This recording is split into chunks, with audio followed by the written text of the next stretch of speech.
The night was cold on the outer edge of planet Krylon 5. Wind moved through the dead trees, and the stars above were hidden behind dark clouds. Jack, a human in his late 30s, walked down a narrow dirt path near the edge of the forest. He had come out to check his power cables again. The wind here liked to knock things over. As he neared the abandoned market street, something made him stop. A sound. It wasn't the wind. It was low, like a soft, painful gasp. Jack narrowed his eyes, stepping carefully. The sound came again. He turned toward the alley between two broken walls. A weak red light blinked from a smashed street lamp. In that flickering light, he saw her. A woman, or at least something like a woman, was lying on the ground. Her body was curled up, and one arm stretched out. Blood, thick and dark purple, stained the dirt around her. Her skin was pale silver, and strange black marks ran along her arms and neck. Jack's heart jumped. "Hey, are you okay?" he asked, stepping closer. No answer. He knelt beside her. Her eyes were closed. Her breathing was shallow. There were burns on her side and a deep wound on her leg. She had no shoes, just broken gear and torn armor. She looked like she had been running and fighting. He looked around. No one. Only silence. If he left her here, she would die. Jack picked her up slowly. She was heavier than she looked, but he managed. Her head fell against his chest, and for a moment she muttered something. "Don't." But her voice faded. Jack brought her to his small home deep in the forest. It was a simple place. Just a cabin, a small power core, and an old healing machine that barely worked. He had built it after retiring from the war. He wanted peace, far from the cities, far from people. He placed her on the bed and quickly began cleaning her wounds. He had no idea what species she was, but he did his best. He wrapped her leg and used the healing gel from his emergency box. She didn't wake up. Hours passed. Jack sat by the fire, watching her breathe. Who was she? Where had she come from? Why was she bleeding in an alley? Suddenly she moved. A soft growl escaped her lips. Her hand twitched. Then, in one fast movement, her eyes opened bright, glowing purple, and she jumped off the bed. Before Jack could react, she grabbed him by the throat and slammed him against the wall. "Who are you?" she hissed. Her voice was deep and full of pain. Jack didn't fight. His hands went up. "Easy. I'm not your enemy. I found you outside. You were bleeding." Her grip tightened for a second, then loosened. "You saved me?" she said, as if the idea confused her. He nodded. "Yes, that's all. You're safe." "Here." She slowly let go.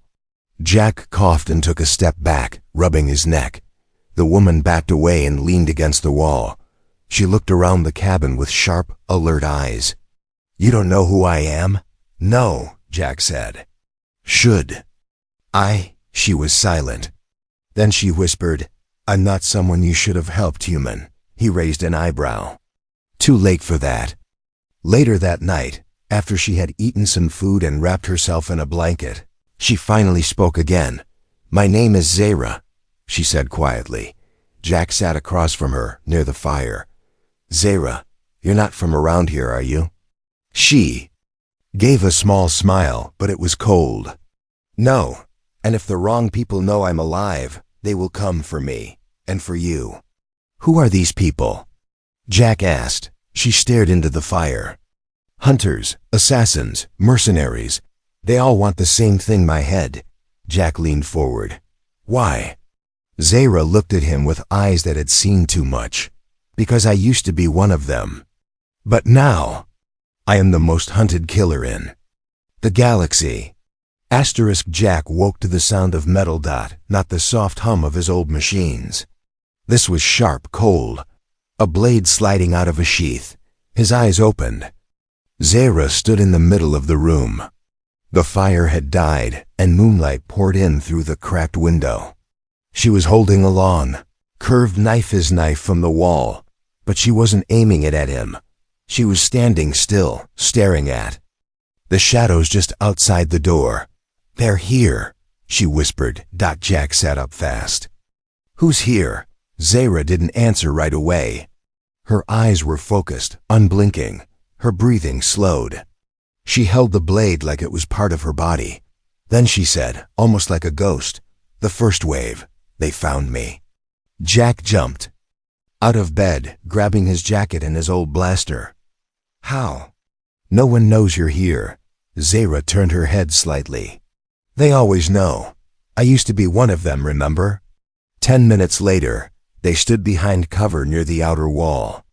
The cabin was quiet. Too quiet. Then clicked a footstep. Jack aimed his blaster at the sound.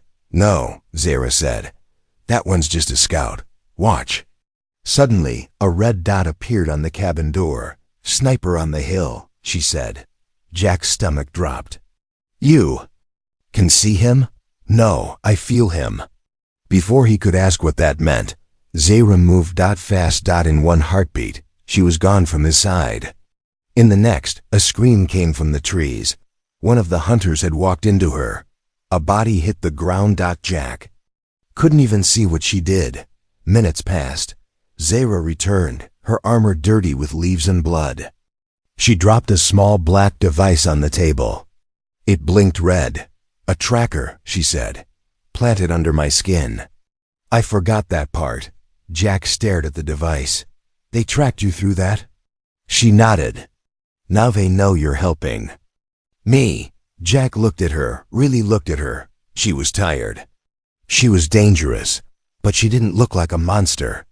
"Not to him. I'm not going to leave you," he said firmly. Zara's eyes softened for just a second. Then she looked away. "You should," she whispered. "They'll burn this place to ash for hiding me." That night, Jack checked his old perimeter alarms. Most still worked. A few needed fixing. Meanwhile, Zara sat by the fire sharpening her blade. "Why do they want you so badly?" Jack asked. She didn't look up. "Because I left. Assassins don't leave the guild. They die." He waited.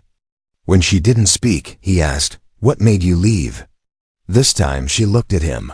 "I was ordered to kill a child," she said. "A 6-year-old. Just to send a message. I couldn't do it." Jack felt his chest tighten. "I escaped. But now they call me a traitor. The price on my head could buy a warship." He swallowed. "How many are coming?" Zara stood up. "Enough to destroy this whole forest." Suddenly, a loud boom shook the ground. The windows rattled. The cabin lights flickered. Jack ran to the door and opened it, just in time to see a ship coming down over the hills, a large one, black and red. No lights, no markings. Xey Ro joined him. "That's a guild dropship. Heavy squad." She stepped outside. Her face cold. Her voice low. "This time, I fight." Jack grabbed her arm. "You're not alone anymore." Zara stared at him. Not used to someone saying that. Then she gave him the knife. "Keep this. If I fall, use it to kill the last one." He shook his head. "No, if you fall, we both fall. But not tonight." The cabin was burning. Smoke poured out of the windows. Flames licked the old roof. Explosions had ripped through the walls, shaking the ground like thunder. But Jack wasn't running. He was hiding behind a pile of crates near the wrecked fuel tank, gripping the knife Zara had given him. His blaster was empty. His heartbeat was loud in his ears. His leg was bleeding. But his eyes were locked on one thing. Xey Ro, just she moved like a shadow through the smoke, silent, sharp, deadly. Her silver skin flashed with every strike. One enemy dropped. Then another. Jack had never seen anyone fight like that. But even she was slowing down. They were too many. Minutes earlier, the guild team had stormed the forest in black armor. No words. No warning. Just flashbangs, fire, and bullets. Jack had a chance to run, to hide. Instead, he shouted, "Over here!" and led 2 of them away from Zara. He knew he couldn't fight trained killers, but maybe he could buy her time. He had no training, no fancy gear, just old war tricks and stubborn courage, and somehow it was working. Now, crouched behind the crates, he spotted one more assassin sneaking up behind Xeno. "No, you don't," Jack muttered. He stood up, aimed the empty blaster like it was still loaded, and yelled, "Hey!" The assassin turned and, in that split second, Xeno spun and threw a blade through his helmet. Silence. Xey ran to Jack, dropping beside him. "Why are you still here?" she asked, angry. Jack grinned. "You told me not to die, remember?" She looked down at his bleeding leg. "You'll die if you don't stop moving." "And you'll die if I do," he said. They looked at each other for a moment. There was no smoke, no fire, no war. Just understanding. Xeno pulled him to safety behind a fallen log. She pressed her hand to his wound. "This will hurt." "It already does," Jack said through gritted teeth. She poured a glowing gel from a small tube onto the cut. Jack hissed in pain, then breathed slower. "That's some good stuff." She smiled barely. "Stolen from a royal lab. One of my better missions. You always this charming when bleeding?" he asked. She rolled her eyes, but she wasn't laughing. Because in the distance, she saw it. A red flare rose into the sky. Her eyes narrowed. "That's a signal. Another team's coming. Bigger. Faster." Jack leaned back. "How many this time?" Xeno stood. "Too many." Back at the cabin, flames roared high. Xeno walked toward the burning doorway. Jack called out, "What are you doing?" She looked over her shoulder. "There's something in there I need." Then she ran inside the fire. Seconds passed. Then she came out holding a small metal box. Jack raised an eyebrow. "What's that?" She opened it. Inside was a thin disc, glowing softly. "This is a memory core. It holds proof." "Proof of what?" Xeno looked straight at him. "Of what the guild really is, what they've done, who they've killed. If I can upload this, the galaxy will see the truth." Jack stared at the device, then at her. "So, that's why they want you dead?" "Yes." Suddenly, a voice echoed from the trees. "Xeno of Vecthal. You have 10 seconds to surrender, or the human dies." A figure stepped out. Tall, heavy armor. A red symbol on his chest, the mark of a guild commander. He was holding a rifle, pointed at Jack. Xeno stepped forward. "Let him go. I'm the one you want." The commander shook his head. "The human chose to help you. That makes him guilty." Xeno slowly pulled out her last blade. Her eyes glowed brighter than ever. "Then come take me," she growled. She had never held someone's hand before, not without planning to break it. But now, her fingers were wrapped tightly around Jack's, dragging his limping body through the ashes of her past. The cabin was gone. Burned to the ground. The forest smoked behind them. Every step hurt, and Xeno's arm was bleeding from a deep gash. But she didn't stop, and Jack didn't let go. They reached a cave half hidden by vines and stone, deep in the hills. Xeno had marked it years ago, back when she was still one of them. It was a guild cache meant for assassins on the run. Now it would be a place to hide from them. Inside, the air was cold and dry. Old crates and armor pieces sat untouched. Xeno pushed Jack down onto a blanket and scanned the shadows. "All clear," she said. Jack coughed, his face pale. "Nice place." "A bit dusty." Xeno didn't smile. She sat beside him and began wrapping his shoulder with real medical cloth. "Better than anything he had back at the cabin." "You should hate me," she said suddenly. Jack looked at her, confused. "Why? You lost your home, got shot, almost died." "Because of me." Jack gave a weak smile. "You didn't ask to be hunted." "And I didn't ask to care." Xeno paused. That word, care. No one had ever said that to her. Not as a soldier. Not as a weapon. Later, she sat alone near the cave entrance. watching the stars through the cracks above. Jack was asleep behind her. Her hand touched the side of her face where a burn still ached. She had been trained to ignore pain, to forget fear. But now, sitting in this cave, next to someone who chose to protect her, she felt something far more dangerous than any wound. Warmth. And it scared her. Jack woke up to the sound of Xeno whispering to herself in a strange language. He sat up quietly and watched her.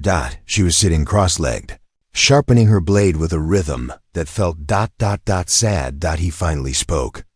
"You okay?" She nodded without looking. "I was remembering. Your family?" Xeno didn't answer for a long time. Then she said, "I don't have one.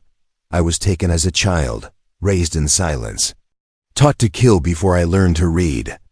Jack's stomach turned. "You never had a choice." She looked at him now, eyes shining in the dark. "That's why I ran. I wanted to feel like a person." He smiled gently. "You are, even if you don't know it yet." Suddenly a soft beep came from Xeno's wristband. She checked it, and her face went still. "They're scanning this region," she said. "Looking for heat, life signs." Jack stood up. "They found the cabin?" "Yes, and they'll keep searching outward. This cave is safe for now, but not for long." She pulled out the memory core and stared at it. "If I can reach the old relay tower on the mountain, I can upload this. Everyone will know the truth. The guild will fall." Jack looked at her. "Then let's do it." She stared at him in disbelief. "You'd climb a mountain while wounded to help a killer." Jack stepped forward. "You're not a killer. You're someone who wants to make things right. That matters." Xeno blinked. Something in her cracked. She looked away quickly and muttered, "You're more dangerous than any blade." As dawn broke, they packed supplies and left the cave. Xeno moved ahead, her steps silent, her eyes scanning every tree. Jack followed, slow but steady. For once, Xeno wasn't walking alone. Halfway up the mountain, they stopped at a river. Xeno crouched to refill a bottle, and Jack sat on a log, catching his breath. She turned and looked at him, really looked. "You should have died that first night," she said quietly. "But you didn't," Jack chuckled. "I'm too stubborn." She stepped closer. "I've trained with the best," she said. "Fought monsters, survived assassins, but I've never met anyone like you." Jack raised an eyebrow. "That a compliment?" Xeno gave a rare, small smile. "Yes, and for the first time in her life, she trusted someone." The wind changed. Xeno felt it in her bones. She froze halfway up the rocky trail. Her ears twitched. The birds had stopped singing. The forest had gone quiet, too quiet. Then she heard it. A step, one step. That was all she needed to know. "He's here," she whispered. Jack looked up from behind her. "Who?" She didn't blink. Her voice came out cold and sharp. "Mailer, my old master." Jack frowned. "The one who trained you?" Xeno nodded once. "The only being I've ever feared." High above, on a broken ledge, a tall figure stood, watching. Armor black as space, a long red cloak, no helmet. His face was scarred, but calm, too calm. He didn't shout. He didn't run. He just walked slow and sure, down the path toward them. Xeno's hands began to tremble. She hadn't seen him since the night she escaped. He was the one who had raised her, trained her, controlled her. And now he was here to finish it. Jack stepped in front of her. "We keep moving." "No," she said quietly. "If we run, he'll hunt us for days. If we fight now, maybe we live." Jack pulled out his blaster. "Then we fight." Xeno glanced at him. "This man once killed 6 people with a spoon." Jack blinked. Right. Good to know." She smiled for a second. Just a second. Then Mailer spoke. His voice echoed through the trees like distant thunder. "Xeno, my finest weapon. You should not have run." She stepped forward, her blade in one hand, the memory core in the other. "I'm not your weapon anymore." Mailer stopped a few meters away. He looked at Jack with cold eyes. You are the human, the shelter, the mistake. Jack raised the blaster. You talk too much. Mailer didn't reply. He simply vanished. One blink. Gone. Zey shouted, Move! Jack dropped just in time as Mailer reappeared behind him, his daggers slashing through the air. The blade missed by inches. Xeno attacked with full speed, her knives like lightning, but Mailer blocked each strike with a calm hand and a twist of his wrist. You've grown soft, he said. Feelings weaken the blade, Xeno yelled. Feelings make me stronger. Jack scrambled up and fired his blaster. Mailer deflected the shot with his wrist guard and sent a kick flying toward Jack. Xeno blocked it mid-air. Throwing herself in front of him, she gasped in pain, but stayed standing.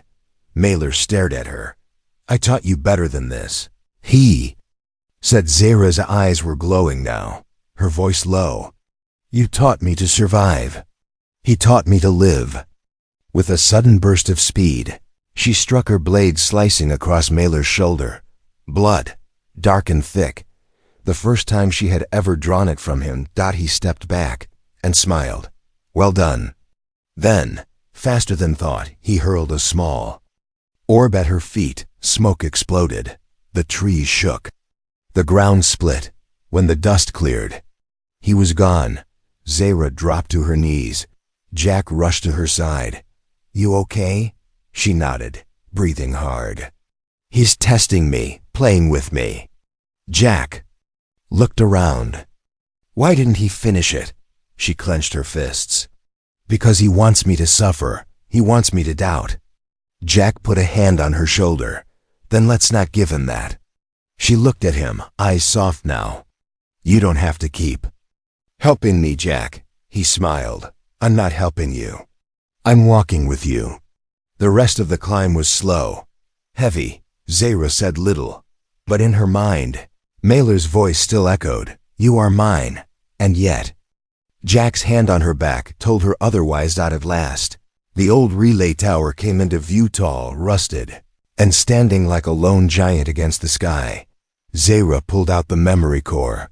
This is it. If we upload this, everything changes.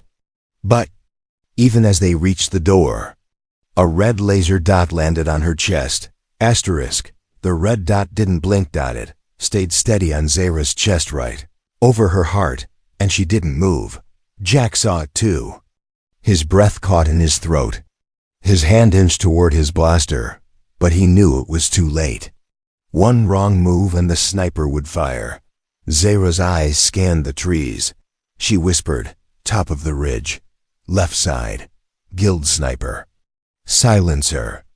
Rifle. Long range. Jack whispered back, Can you get him? Xeno shook her head slowly. Not before he gets me. Then the sniper spoke, his voice calm, sharp, and amplified through a cum. Xeno, you were warned. Step away from the human. Drop the core, or he dies first. Jack tensed. Of course. Xeno's jaw tightened. Her voice was ice. Cowards. Always hiding behind a threat. She raised her hands slowly, still holding the memory core. Let him go, she shouted. He means nothing to you. The sniper responded, Greater than, then prove it. Leave him. Walk toward the tower alone. Drop the core. Or we paint the mountain red. Jack glanced at her. Don't listen. If you give them that core. She didn't look at him. She was staring into the trees.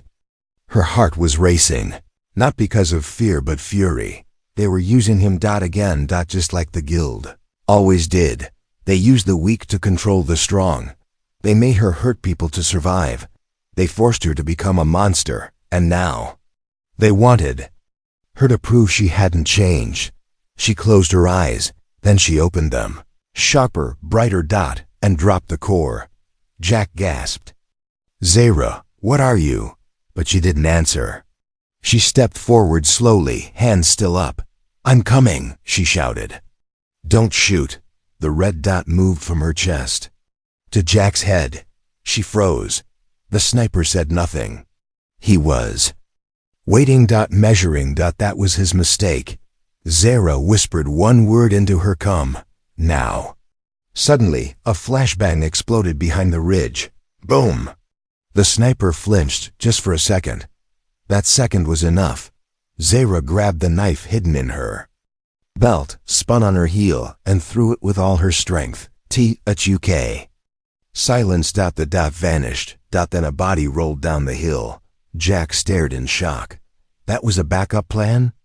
Xero ran to the ridge, picked up the sniper's rifle, and checked the area. All clear, for now. She returned, breathing hard. That was the guild's warning shot. The next ones won't miss. Jack picked up the memory core. Then we better move, fast. They ran the last stretch to the tower, boots slamming against the steel ramp. The door creaked open after Xero hacked the code with shaking hands. Inside, the tower was dusty and dead, but the main console still glowed with a dim blue light. Xero set the core down. Jack stood beside her. This is it, she said. Once I send this, I'm not just hunted, I become a target for every corrupt leader in the galaxy.